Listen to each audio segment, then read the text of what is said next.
Well, let's go now live to Wits University. Wits spokesperson Shirona Patel joins us live from Wits. Shirona, good morning to you. A big day in terms of that budget. Are you expecting any big announcements from the Finance Minister on funding for higher education?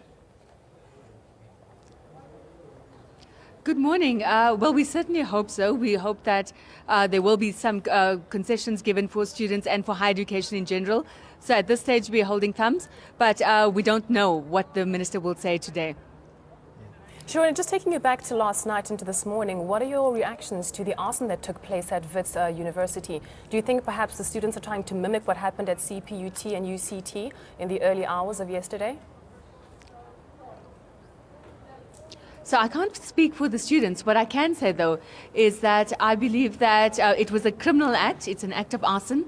We don't know who committed it. What we do know is that at around 9:30 last night, we had some students aboard a bus, about 15 students.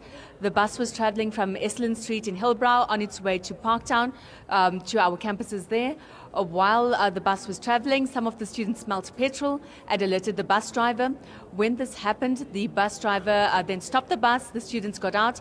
The fire spread throughout the bus, and the bus was burned. We don't know, like I said, who set the fire alight. The police are investigating the matter at this stage. Shirona, I guess there must be some sense of relief, obviously, that some of the violence has now moved off your campus and that lectures can continue.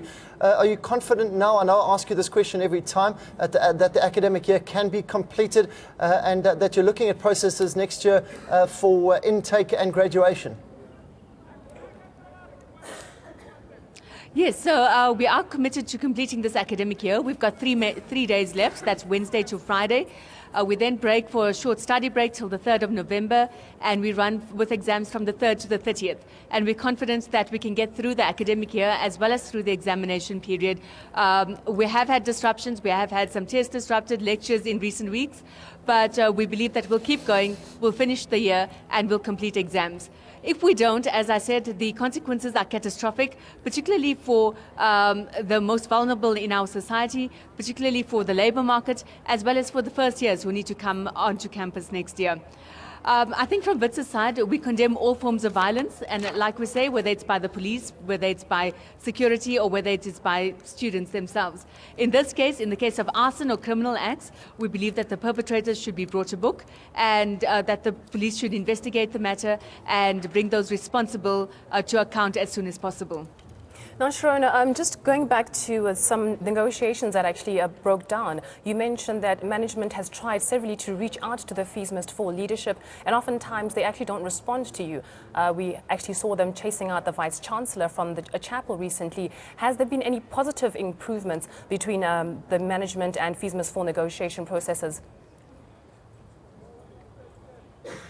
Well, we remain open as management to negotiating with students or to engaging with the students.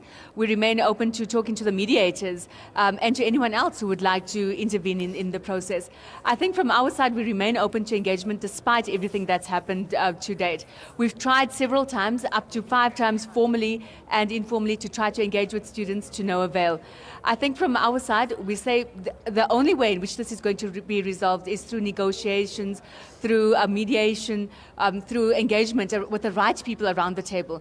Now remember, the students are saying that their fight is directly with the state, directly with government, and that the only power they have is to withhold the academic program and bring universities to a standstill so that they can bring across their point that they want free education now.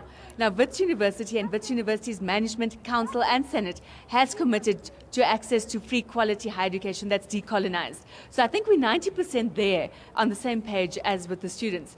Where we differ is on the timing. The students want it now, as in right now, and on the tactics used. And that means we don't agree with any forms of violence, with any forms of threat to life or threat to property, destruction of property, etc.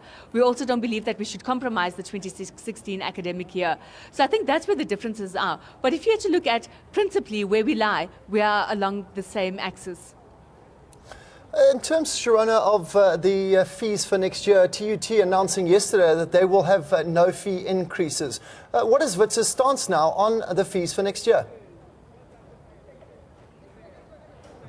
So at this stage, we haven't had time to consult yet with any of our stakeholders within the university. We haven't even had a chance to talk to students or student leaders about it.